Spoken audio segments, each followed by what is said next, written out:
Le dossier de formation. Voici Léa. Léa est apprentie cuisinière en 2e année de formation. Elle est très motivée et aime travailler dans la cuisine de son entreprise formatrice où elle fait preuve d'un grand engagement. Tout au long de sa formation professionnelle de base, Léa est formée pour devenir une professionnelle compétente. Cela signifie qu'elle acquiert un grand nombre de nouvelles connaissances et qu'elle les applique quotidiennement en cuisine.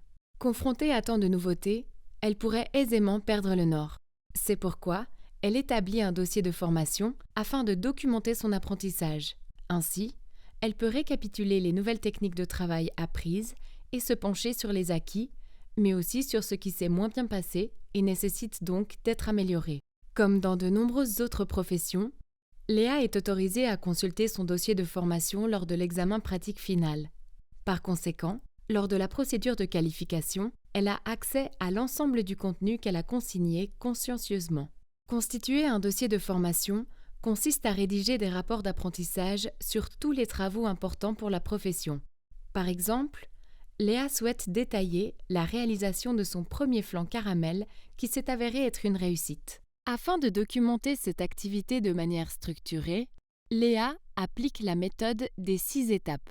Léa peut ainsi suivre ses progrès et identifier ses difficultés étape par étape dans son dossier de formation. Son formateur en entreprise ne lui a pas spécifié si elle devait utiliser un ordinateur pour documenter son dossier sous forme numérique ou si elle devait le faire à la main. Le CSFO met à disposition en ligne un modèle de document Word et propose aussi un bloc de formulaire de rapport d'apprentissage en format papier. Pour commencer, Léa rassemble les informations et réfléchit aux questions suivantes. Que dois-je savoir pour rédiger le rapport d'apprentissage ? Comment ai-je exécuté le travail ? Qu'ai-je appris de nouveau durant cette activité ? Ensuite, elle détermine comment elle souhaite structurer le rapport d'apprentissage. Afin d'obtenir une présentation impeccable, Léa prévoit de s'accorder suffisamment de temps.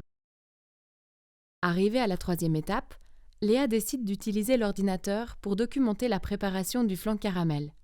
Aujourd'hui, elle profite du fait qu'elle a pris des photos avec son téléphone portable pendant qu'elle travaillait. Elle peut les utiliser pour illustrer cette tâche. Il s'agit maintenant de formuler la partie écrite. Bien que Léa ait pris des photos pour illustrer les étapes de travail, un dossier de formation se compose essentiellement d'énumérations précises. Léa prend soin de décrire le travail exécuté de manière compréhensible.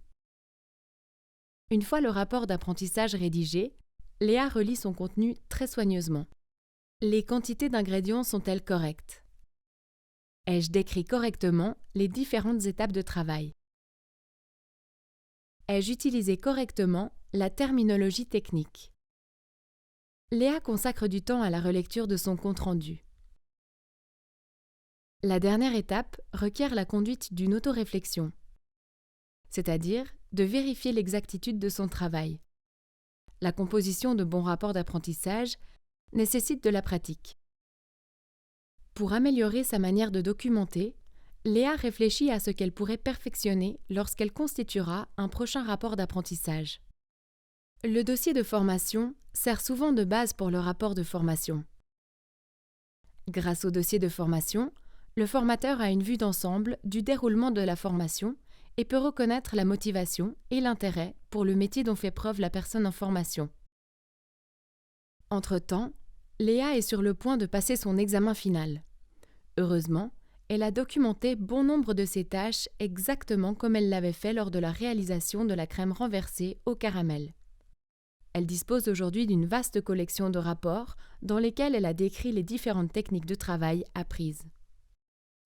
Grâce à ce document de référence, Léa possède une vue d'ensemble de la formation et, dans l'index des rapports d'apprentissage, elle a indiqué les compétences opérationnelles auxquelles correspondent les différentes tâches recensées. Léa est maintenant bien préparée pour la procédure de qualification pratique, notamment grâce à son dossier de formation. Léa a constitué un outil de référence qui rassemble les tâches qu'elle a réalisées. Elle s'est ainsi créé une carte de visite professionnelle dont elle pourra être fière encore longtemps après sa formation.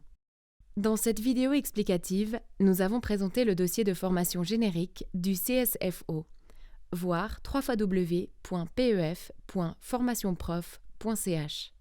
Un dossier de formation spécifique à la profession est disponible pour la plupart des formations professionnelles initiales.